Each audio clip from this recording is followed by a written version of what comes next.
The universe is dying. Can humanity escape to survive? The explosion shook the walls of the command center. Sparks flew from a shattered console, and the hum of machinery sputtered in and out. Outside, the night sky burned, streaked with the fiery remnants of stars collapsing into oblivion. The universe itself was dying, and with it, humanity's hope for survival. Can we make it? Alara shouted over the chaos, her face illuminated by the flickering lights. Her fingers flew over the control panel, heart racing. Or is it too late? Riven, standing at her side, gripped the back of her chair, his knuckles white. We're running out of time. We have less than an hour until the last jump is gone. If we don't make it through the rift, we'll be caught in the singularity's collapse. The universe, once so vast and full of potential, was now a ticking clock. The galaxies were imploding, stars vanishing without a trace, and the fabric of space-time itself was unraveling. Their mission was humanity's last hope. Escape the dying universe and find a new home before the collapse took everything. We've been through worse, Alara said, trying to steady her hands as they worked. Humanity doesn't give up, Riven. Not when everything's on the line. Riven's eyes flicked to the viewport. In the distance, massive gravity wells were pulling in everything around them. Ships and space debris whirled in a death spiral. The skies were no longer clear, just swirling chaos. I hope you're right, he muttered. But we've already lost so much. Are we really going to make it out of this? Alara paused. She knew the toll the war had taken on everyone, on herself, on Riven. Their team had been through unimaginable horrors.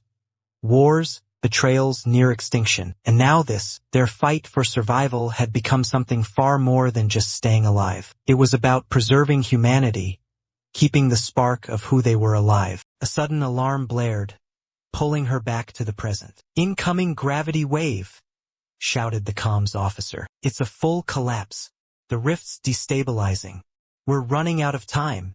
Alara's heart skipped a beat, but she didn't hesitate. She slammed her fist against the panel, the ship's engines roaring to life with a deafening growl. Initiating emergency jump sequence, she called. Prepare for final jump now.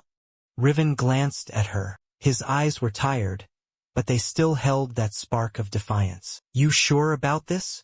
His voice was strained, but he trusted her. He had to. Do or die, Alara replied, her voice steady even as fear twisted in her gut. She had to believe this would work. They all had to. The countdown started. 10, 9, 8. The ship lurched forward as the engines fired. The rift stretched open before them, a jagged tear in the fabric of space. Outside, the universe roared as it collapsed on itself, the pull of the gravity well threatening to swallow everything in its wake. 6, 5, 4. The hull groaned. The walls shuddered under the strain. Alara could feel the pull of the collapse, like invisible hands trying to drag them into the abyss. Riven, she shouted. Hold on. 3, 2, 1. The ship shot forward, plunging into the rift. For a second, the universe stood still. Then, everything went dark. The ship jerked violently. The control panel exploded, sparks flying in all directions. Alara was thrown back into her seat, gasping for air as the ship tumbled through the unknown. The final jump, their only shot at survival, had torn through the very fabric of reality itself. Riven, barely holding onto his console, looked at her. Did we make it? Alara blinked through the disorienting blackness, trying to piece together the fading fragments of a shattered universe. Then, in the distance, a pinprick of light, a new star, still burning brightly, untouched by the collapse of everything they had known. Yes, she whispered, her voice thick with emotion. We made it. Humanity's still here. And with that, for the first time in what felt like forever, there was hope. The hum of machinery filled the air, a constant reminder of the gravity of their situation. Alara sat hunched over a console, her eyes bloodshot from hours of staring at the data pouring in. The screen in front of her flickered erratically, showing only a fragment of what had once been an expansive and thriving universe. Now the galaxies were dying. Stars flickered and vanished, swallowed by cosmic anomalies. The fabric of space-time itself was unraveling, collapsing under its own weight. She ran a hand through her hair, fingers trembling as she typed in a few commands. The numbers on the screen didn't lie. The collapse wasn't gradual anymore. It was accelerating. "We don't have much time," Alara muttered to herself. 56 hours, maybe less. Behind her, Riven, her longtime friend and the ship's commander, walked into the dimly lit room, his face a mask of exhaustion. He had been on the front lines of their fight for survival for days, rallying the remaining crew and civilians, making sure they stayed focused on the goal, finding a way to escape before it was too late. "How's it looking?" Riven asked, his voice strained but hopeful. He leaned against the doorway, watching her closely. "Worse than we thought." Alara's voice was heavy. She turned to face him, shaking her head. "The collapse is accelerating. The rift's closing, and if we don't have the final coordinates by the end of tomorrow, we're stuck here." Riven's eyes darkened as he took in the grim news. He moved closer, standing beside her, but there was no comfort to offer in his presence. They both knew that the weight of the situation was crushing. They had fought, they had survived, but now the universe itself was turning against them. "Can we do it?" Riven asked, the doubt barely concealed behind his resolve. "Can we escape?"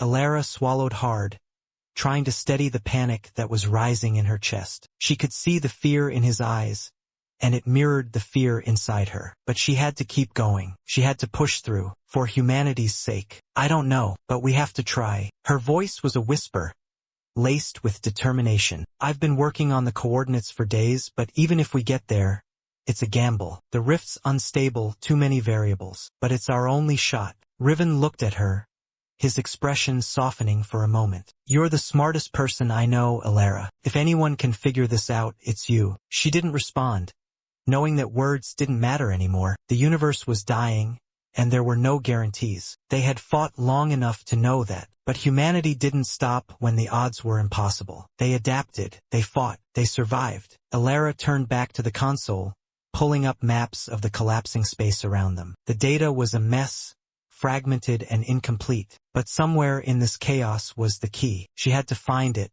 for herself, for Riven, for everyone who was still alive. "Riven, we need to gather everyone in the command room now." Alara's tone was sharper now, commanding. Without a word, Riven nodded and left, the door sliding shut behind him. Alara took a deep breath, her hands steadying as she returned to the task. The tension in the room was suffocating, but she couldn't afford to dwell on it. They didn't have time for fear. Outside the command center, the rest of humanity was struggling to adapt to the dying universe. Some had turned to scavenging, building makeshift shelters and tools from whatever they could find. Others were doing everything they could to keep the hope alive, working on anything that might help their chances. Despite the chaos, despite the terror, they were still fighting.